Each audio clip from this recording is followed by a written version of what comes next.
program that was in place beforehand. So here, I've talked to you a little bit about the scope of the problem, how you know how high your energy bills have gone. Now think about this very scary prospect. So far, today, this afternoon, we have 1,700 megawatts of power that's created from wind and solar. That's where we are today. So that 1,700 has caused destruction throughout Ontario, record unemployment, high hydro bills.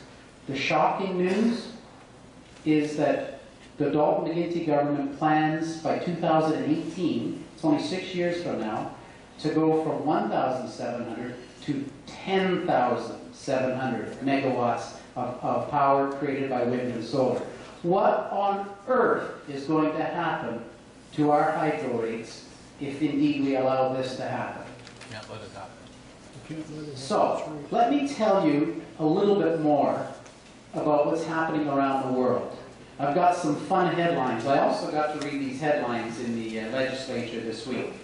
So, the energy minister the other day said, "The world is going green."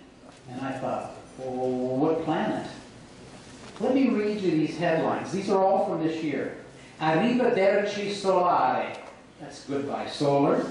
Italy cuts solar subsidy. Dutch pull plug on wind subsidies. UK solar subsidies slashed. Germany slashes FIT. And finally, Spain halts renewable subsidies to curb $31 billion in debt. Exactly what does that tell you? Does that tell you even remotely that the world is going green? What it says is the world that went green realized what it cost in terms of dollars and jobs and lives and have turned the tap off. Yet our government is just now ramping up. George Smitherman, the former energy minister and architect of the Green Plan, spoke out recently, very recently in the paper. He's now admitted that maybe the price paid for FIT contracts needs to be adjusted, and that perhaps municipalities, maybe they should not have been cut out of the picture. At the launch of the Green Energy Act, George Smitherman said that this Green Energy Act could lead to modest increases in electricity bills, maybe 1% annually. Well, the cost you paid for electricity just last year alone went up 9.8%. Without an immediate cancellation of the FIT program, you can look for that to continue. And our leader, Tim Hudak, has a private member's bill to insist on the immediate cancellation of the FIT program in Ontario. Good. Let me close here by talking to you about, I want to introduce to you two words that you may not have ever heard together. These two words are global adjustment. Then you'll look puzzled at me because what the heck does global adjustment mean? Well, let me tell you, it's in your hydro bill. It doesn't show global adjustment in your hydro bill, but it's built in. So, if you own a commercial enterprise or an industrial enterprise, on your bills, it's listed separately, global adjustment. It used to actually say provincial benefit. Benefit it was. You got money back every month. There was a little bracket in your hydro bill, and it was the profits, it was your share of the profits from OPG and Hydro One.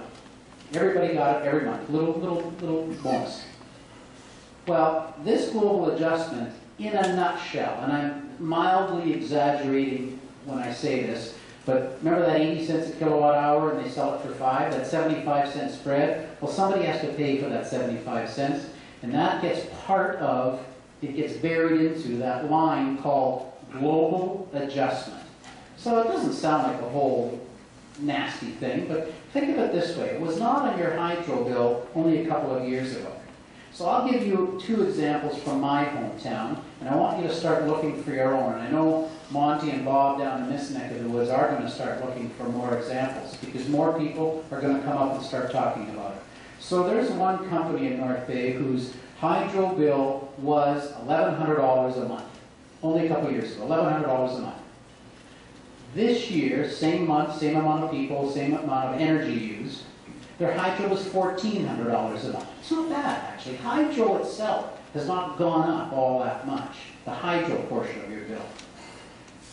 So he was paying $1,100, now it's $1,400 in hydro, but there's another line on his bill, global adjustment. And that's to pay his company's share of the solar and wind in Ontario that he doesn't use. His is $1,700 a month. So the bottom line in his hydro bill, it used to be $1,100 a month, is now $3,100 a month. That's his whole hydro bill. It's three times in 2 years. Let me give you another example. This one was shocking, so shocking. I brought this guy, his name is John Spencer, and the company is in North Bay, it's called Turbine. They have 250 employees. They're the largest public company, manufacturer in North Bay. 250 employees. They make an industrial fabric. Been there 42 years in North Bay. They're the last remaining company in Canada of this multinational. This multinational has these companies in 10 countries, one left in Canada, in my city of North Bay. So their hydro bill is $44,000 a month. It's been around that for the last few years. He has a line now in his hydro bill that was not there 2 years ago. His global adjustment is $1 million a year. So I introduced him in the gallery to the speaker. Mr. Speaker, I have Mr. John Spencer in the gallery today. He's the Vice President of Turbine in North Bay, largest employer and the largest hydro user. Thank you for coming, Mr. Spencer. So he sits down, and when I got to do question period, I asked the Minister of Energy, I said, here's a company, the last remaining company in the country. Their global adjustment is $1 million a year. How the heck are they supposed to get over? And all the energy minister did was chuckle. That was his answer. He chuckled. So, in my supplementary question, I said to him, Mr. Minister, if you're not going to answer my question, I want you to look at John Spencer straight in the face and you tell him why he has to pay you $1 million a year to stay open in Ontario. And he couldn't answer that question either. But that's what's happening in Ontario. I want you to start looking at your hydro bills and looking at this global adjustment. And it's going to scare the heck out of you. Now here's one more fact before I close that's going to really scare the heck out of you. The Auditor General told us that global adjustment, we've collected $700 million in global adjustment so far. But remember I told you we're at 10,000 or 1,700, we're going to 10,700? The Auditor General told us that by 2014, that's only 2 years from now, the global adjustment that's $700 million today will be $8.1 billion in 2014. That is, well, this is a 10-fold increase. These are the facts, ladies and gentlemen. These are the absolute facts. If you've got a 10-fold increase, if that goes up even one time, that company will be gone from my community. I can guarantee you that. How can they afford to stay open? But a 10-fold increase. Those are not my words, that's the words of the Auditor General. So I've given you the bad news.